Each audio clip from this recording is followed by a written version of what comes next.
E aí, tudo bem? Continuando então essa série de vídeos sobre superfície de revolução, falta agora então eu falar sobre superfície de revolução quando a curva revoluciona ao redor do eixo Z. E na verdade eu adiantei aqui o que eu pretendo construir com você. A ideia é a gente conseguir entender como essa superfície de revolução aí ela é criada e como que definir, né, como que a gente define a equação que descreve o lugar geométrico dessa superfície que você está vendo aí. Então o objetivo é entender e gerar uma equação para os pontos que pertencem a esse lugar geométrico. E então, começando do zero, deixa eu tirar bastante dessas coisas aqui, a gente vai vendo uma por uma aparecer, conforme vai ser necessário para entender a construção desses pontos. E deixa eu zerar esse cara aqui também, voltar essa curva aqui, acho que é assim, tá ok. E assim como anteriormente, eu estou analisando uma curva x ao cubo sobre 5, né? Só que na verdade não vai ser a x ao cubo sobre 5. Dessa vez, para a gente conseguir ter uma curva revolucionando ao redor do eixo z, a gente precisa de uma curva, na verdade, que esteja contida num plano que contém o eixo z. Né? Essa curva precisa estar num plano que contém o eixo z. E aí, o que acontece é o seguinte. Eu poderia usar aqui, por exemplo, o plano xz. Eu poderia ter uma curva no plano xz ou poderia ter uma curva no plano yz. Aqui eu coloquei essa curva, que na verdade é esse gráfico aqui em cima, no plano yz. E daí a gente vai buscar o lugar geométrico dessa curva girando ao redor do eixo z. No entanto, isso não é necessário. Eu poderia ter uma curva também aqui no plano xz. Na verdade, essa mesma curva, se ela rotacionar um pouquinho, deixa eu colocar ela mais ou menos assim, deve ser mais ou menos isso aqui, assim. Eu poderia ter uma curva também no xz e fazer essa rotação e obter o mesmo resultado, né? A mesma equação no final das contas. Pelo menos se essa curva for exatamente a mesma curva, né? Só que ao invés de estar no plano yz, se ela estiver no plano xz. Então deixa eu retornar aqui, e eu vou retornar então para o plano yz, que é o que a gente está tomando por referência, e sabendo que se a gente tivesse a curva no plano xz, a mesma curva, mesmo formato, mesma geometria, a gente ia ter no final das contas a mesma equação. Ou seja, se essa curva que está aqui nesse plano, eu marquei algum lugar aqui, x igual a zero, que é o plano yz, ok? Então essa curva está contida no plano yz. Deixa eu colocar para girar aqui. É uma curva, ela é a y ao cubo sobre 5, na verdade. Né? Aqui parece que é x ao cubo sobre 5, mas na verdade eu projetei essa curva no plano x igual a zero, que na verdade o x igual a zero é o plano yz. E então, deixa eu anotar aqui, né, que essa curva, deixa eu omitir também esse plano por enquanto. Essa é a curva, então, z igual a y ao cubo sobre 5. Tá? E vale a observação também que essa é uma curva no plano yz. Então, se eu voltar aqui, a gente está falando dessa curva no plano yz, e essa curva é y ao cubo sobre 5. E eu também coloquei de maneira similar à outra, com, no caso, o y variando de menos 3 até 3. E então, vindo aqui para a visualização 3D, a gente tem um ponto qualquer, um ponto P qualquer dessa curva. Acho que eu vou omitir isso aqui por enquanto. Né? A gente tem, acho que esse texto aqui também. Vamos nos concentrar aqui apenas na curva mesmo. Então aqui a gente tem um ponto P. E o efeito que a gente tem, deixa eu zerar esse cara aqui. O efeito que a gente tem, então, do giro dessa curva seria isso aqui, ó. Eu vou aumentar esse valor aqui, essa curva vai girando, então, ao entorno do eixo Z. Então, esse é o efeito que a gente está buscando estudar. Aqui, inclusive, então, eu estou falando dessa curva aqui, né? Eu poderia até habilitar o rastro dela para a gente ver o que acontece conforme essa rotação ela vai ocorrendo. Então, esse é o tipo de coisa que vai ocorrendo conforme essa rotação ocorre em torno do eixo X, em torno do eixo Z. E aqui, na verdade, eu vou diminuir um pouquinho a espessura dessa linha. Acho que eu vou colocar mais ou menos assim. para ficar um pouco fina, só para a gente ver a rotação, eu vou habilitar também aqui o rastro dessa curva, e a gente vai ver o que acontece. Então, conforme ela vai rotacionando, né, em torno do eixo Z, forma-se esse lugar geométrico de pontos aí, pelo menos um rastro desse lugar, né? Deixa eu retornar aqui para preencher um pouco mais de curvas, né, nesse espaço, conforme ela revoluciona em torno de Z. Então, esse aqui é o objeto que a gente está tentando estudar, ou pelo menos um esqueleto dele. Conforme essa curva, então, rotaciona em torno de Z, deixa eu abaixar aqui. Conforme essa curva, então, rotaciona em torno de Z, ou melhor, revoluciona em torno de Z, a gente tem esse objeto aí. E agora, então, eu vou pedir para exibir a superfície, para a gente ver essa superfície no todo. Então, conforme essa curva gira, ela preenche esse lugar do espaço aqui, que você está vendo agora, né? E agora eu vou apagar essas infinitude de linhas aqui, essa quantidade de linhas que apareceu, o rastro, para a gente ver a superfície em si. Então, essa aqui é a superfície que a gente está mirando, está tentando entender. Vou colocar dessa maneira, deixa eu girar um pouco para a gente ficar com a parte positiva do x e do y para cá, para a gente ter essa visualização meio padrão que eu costumo deixar aqui, que é a parte positiva virada aqui para a gente. Eu acho que assim está legal. Ok. E aqui então a gente tem um ponto P, em que P é um ponto genérico dessa superfície, né? É um ponto genérico que tem coordenadas x de P, y de P e z de P, da mesma forma que nos vídeos anteriores. E então esse ponto P, ele é um ponto genérico dessa superfície, né? Ele pertence aqui a essa curva, que é a chamada geratriz, e conforme a geratriz gira, né, esse ponto está na geratriz, mas conforme ela gira, a gente vai ter todos esses pontos da superfície. Para cada ponto P que a gente tiver aqui, ele pertence à superfície, e também vai ter uma dessas curvas aí que ele vai pertencer também. E da mesma forma que antes, deixa eu colocar esse ponto P aqui assim, mais ou menos. Se eu habilitar o rastro de P, ou seja, para a gente ver o rastro desse ponto P, conforme essa curva gira, né, dessa maneira aqui, esse ponto P ele vai vai percorrendo um lugar, né, no espaço, que é uma circunferência, né? Deixa eu preencher mais alguns pontos aqui agora. Então, esse ponto P preenche, né, uma coleção de pontos que compõe uma circunferência. Deixa eu apagar o rastro aqui. Na verdade, deixa eu tirar o rastro. Se eu pegar esse ponto P e jogar ele para cá para baixo, por exemplo, vou reabilitar o rastro e colocar isso aqui para a gente ver girando. Então, esse outro ponto P descreve uma outra circunferência no espaço.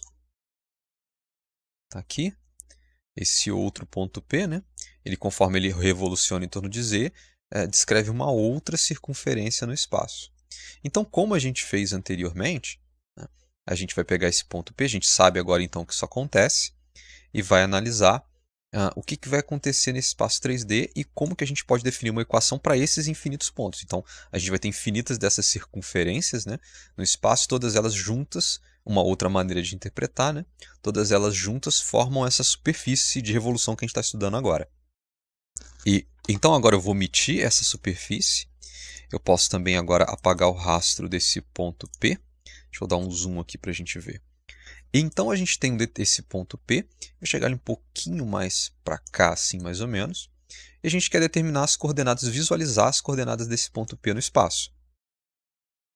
E então para isso, deixa eu trazer aqui o plano XY, esse aí é o plano XY, ou o plano Z igual a 0, ok?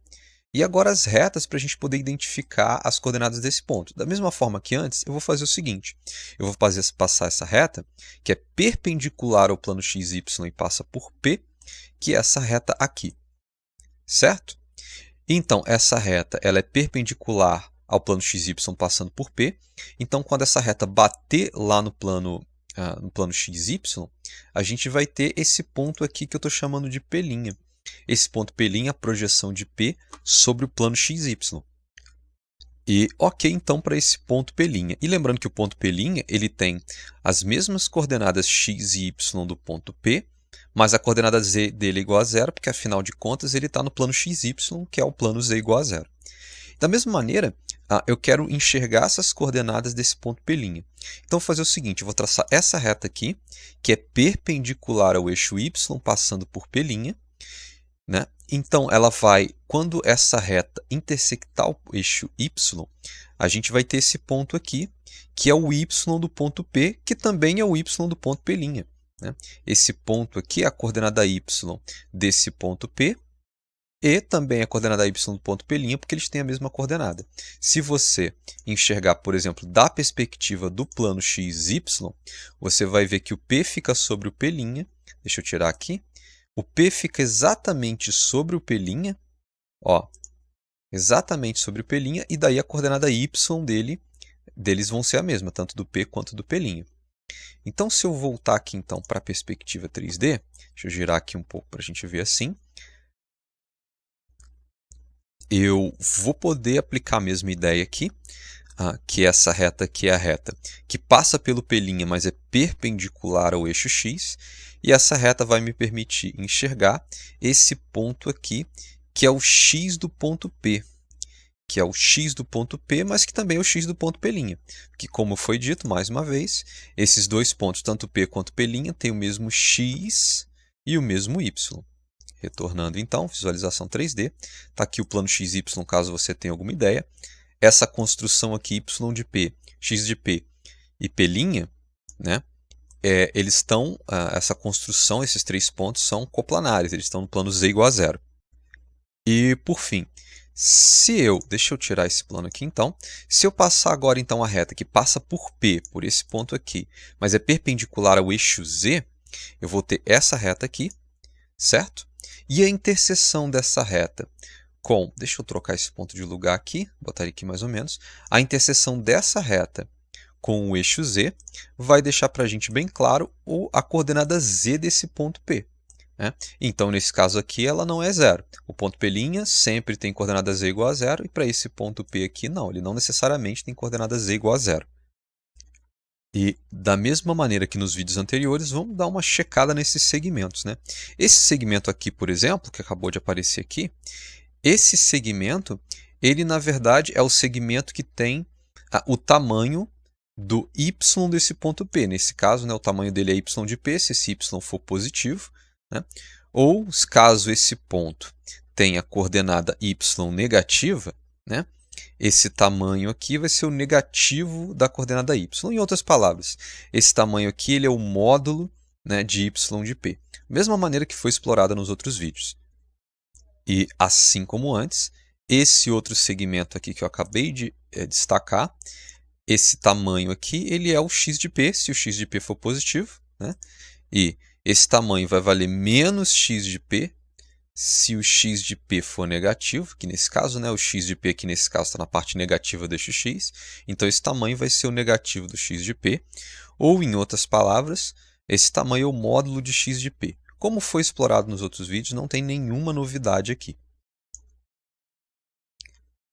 E como esse ponto, então, ele revoluciona em torno do eixo Z, é interessante eu dar uma olhada nesse segmento aqui, que acabou de aparecer, que é a distância de um ponto P ao eixo Z, conforme ele rotaciona em torno desse eixo Z. Então, deixa eu colocar para rotacionar aqui, vamos relembrar que na superfície de revolução, a distância do ponto até o eixo em volta do qual ele está rotacionando, ou em volta do qual ele está revolucionando, essa distância não muda, conforme esse único ponto P, um dado P sobre a geratriz, né, conforme a geratriz gira. Esse ponto, né, durante a revolução, esse ponto não tem a sua distância ao eixo Z alterada. Se eu pegar um outro ponto, tudo bem, essa distância aqui é diferente dessa de cima. Essa distância aqui de baixo é menor.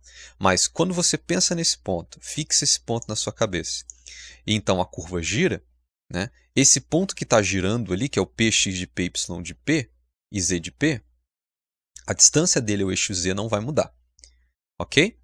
Então deixa eu voltar esse ponto P para cá, assim. E para não perder de vista o que a gente está fazendo, né? Deixa eu voltar com a superfície aqui. A gente está tentando descrever os pontos dessa superfície. E deixa eu colocar o efeito desse ponto girar aqui. Então, esse Px de P, Y de P e Z de P é um ponto da superfície. que a gente quer descobrir a que tipo de relação esse ponto precisa obedecer com relação às suas coordenadas, né? Que tipo de equação esses pontos precisam atender considerando suas coordenadas. Então não vamos perder de vista que essa superfície é o que a gente está mirando conseguir resolver, né? Então agora que foi feito isso, eu acho que eu posso tirar essas retas aqui, essas várias retas aqui, para a gente poder ficar só com esses segmentos que são importantes. Agora, essa distância, né, do ponto P ao Z de P, se a gente trocar a perspectiva e olhar dessa perspectiva, ela é exatamente essa diagonal, né, desse retângulo, né, em que ele tem lado, né, a base x de P, aqui é x de P também, e a altura y de P.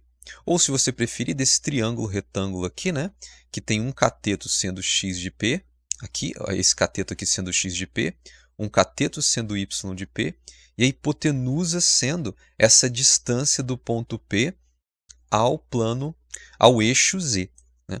E essa distância, pelo menos quando não tem rotação alguma dessa curva, deixa eu voltar aqui, quando essa curva não rotacionou ainda, assim, essa distância, deixa eu pedir essa perspectiva aqui, essa distância que ela coincide com a coordenada y do ponto, mas quando não teve rotação ainda, ou seja, sem rotação, essa distância aqui é o y do ponto.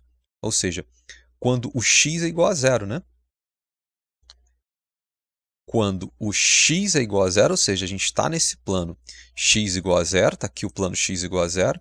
Quando essa curva está no plano x igual a zero, né, essa distância do ponto até o eixo x, né, dessa maneira, deixa eu voltar aqui, essa distância é exatamente a coordenada y desse ponto, nesse caso. Mas quando a curva começa a rotacionar, né, quando a curva começa a rotacionar, isso já não vai ser válido mais. Ok? Não vai ser sempre válido mais. Então, quando x igual a zero, a gente tem certeza disso. Agora, quando o x não é zero, a gente pode usar essa perspectiva, na verdade aqui, olhando de cima para baixo, para perceber então que essa distância ela é o x ao quadrado desse ponto mais o y ao quadrado desse ponto, né? A raiz disso, né? Ou melhor, esse cara ao quadrado, essa distância ao quadrado, é igual a x do ponto P ao quadrado mais o y do ponto P ao quadrado. Não é muito difícil de você perceber que essa distância aqui, ela também está lá embaixo. Se ela for projetada no plano xy, ela também está aqui, ó. É a mesma distância. Tanto que se eu pedir mais uma vez essa projeção, não, na verdade, essa projeção, você está vendo que esses dois segmentos se sobrepõem. Então, deixa eu voltar para cá. Então, na verdade, é esse segmentozinho aqui que a gente pode usar, é exatamente igual a esse, né? Mesmo tamanho, pelo menos, né? A gente pode usar esse segmento para fazer os cálculos. Então, eu vou deixar mais ou menos nessa perspectiva para a gente ir lá para o quadro digital.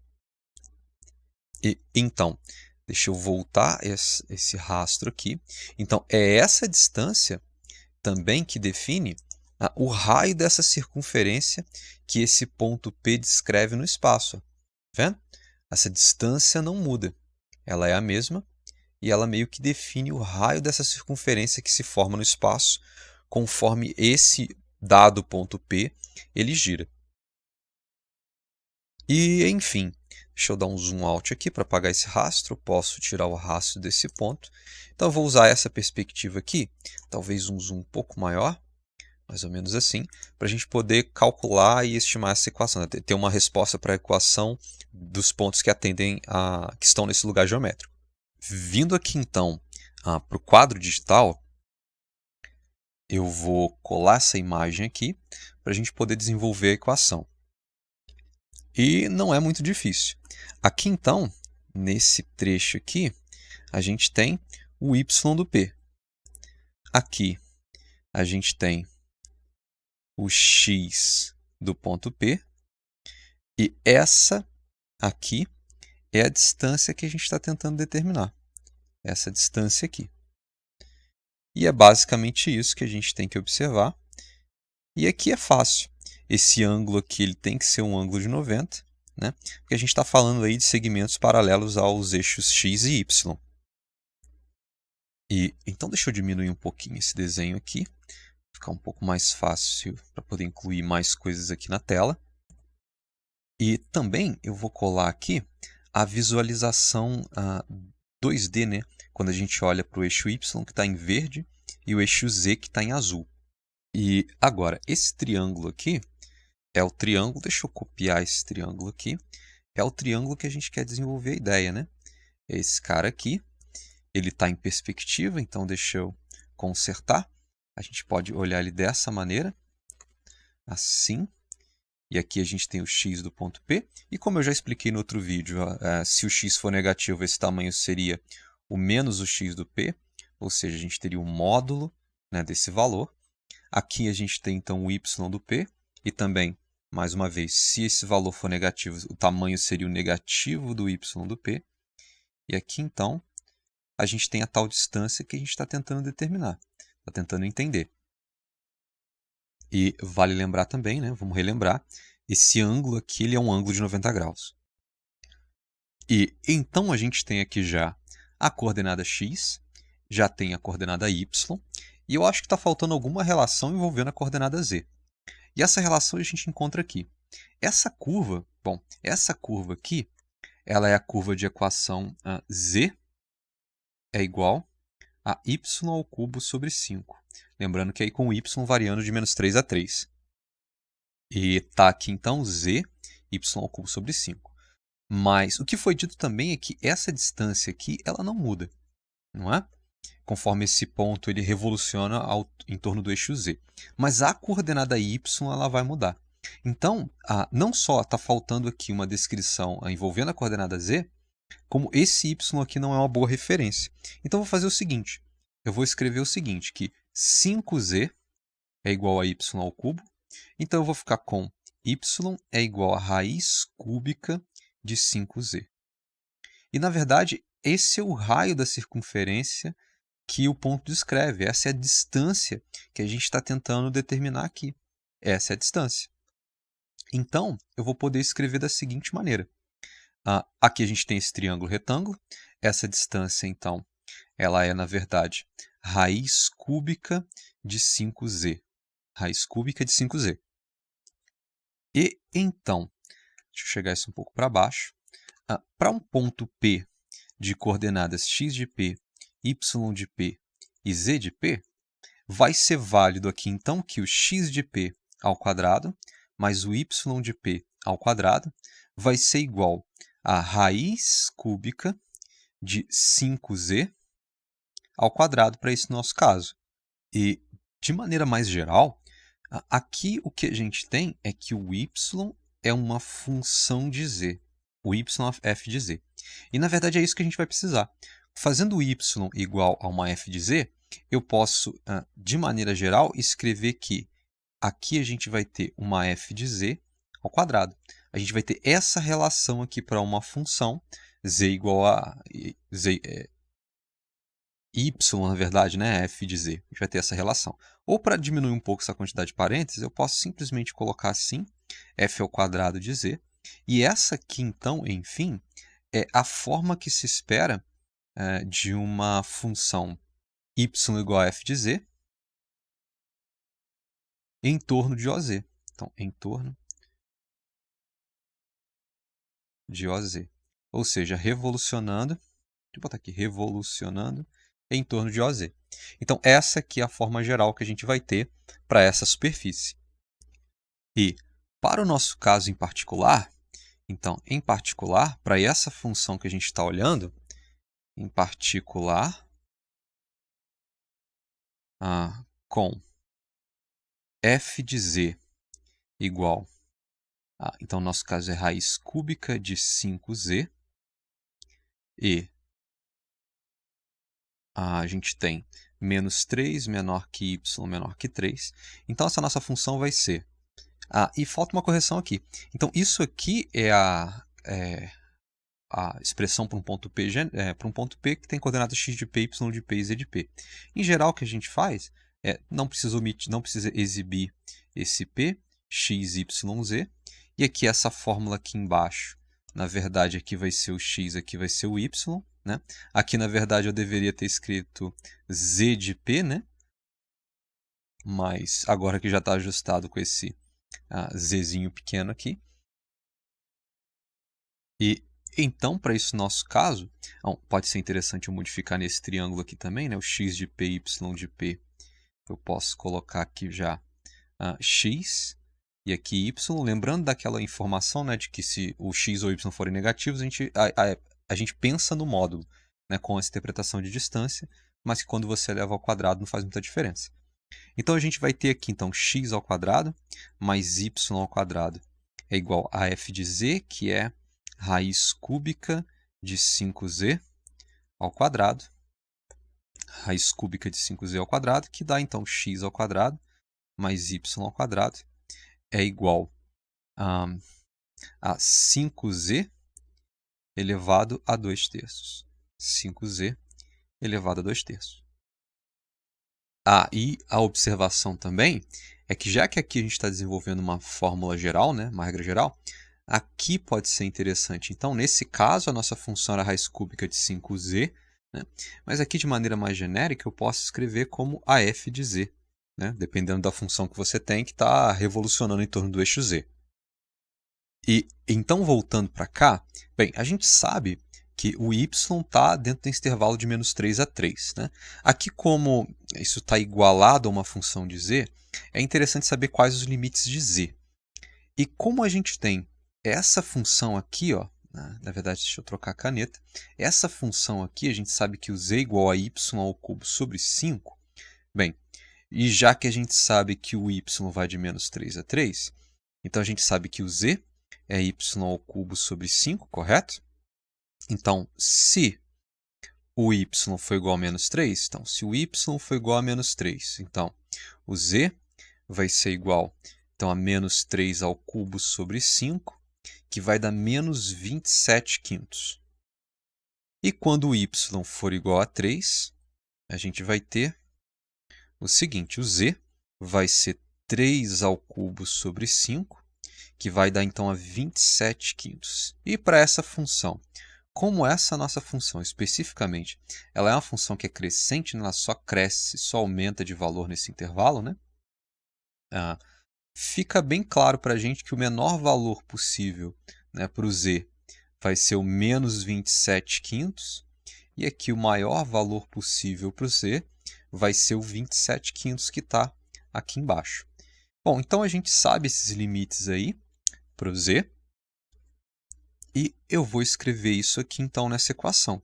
Então, -27/5 menor que z, menor que 27/5. Então, juntando essa equação de cima com essa inequação aí de baixo, a gente tem bem definida essa região. E aí, esses são os limites do z, e o x e o y aqui, né, eles vão ter que se comportar de acordo para acomodar esses limites aqui impostos para a coordenada z. E então terminamos, era isso mesmo. Esse conjunto da equação e mais essa inequação define essa superfície que a gente está estudando aqui. E que eu vou fazer o seguinte, eu vou colar ela aqui. Pronto, a gente tem essa aqui. Então, essa é a superfície que a gente está vendo. E, basicamente, essas são as equações. A equação, né, principal, a equação principal sendo essa aqui, né, que define a superfície, sendo que essa aqui impõe os limites. Né? A gente não construiu uma superfície que se estende indefinidamente para cima ou para baixo. Ela tem esse limite aí no eixo z. E, então, para esse vídeo é isso mesmo. Está concluído o que eu queria falar com você. Espero que você tenha entendido tudo aqui que eu expliquei. Se ficou alguma dúvida, pode ser interessante você retornar ao vídeo, assistir novamente. E eu te desejo bons estudos. E é isso aí.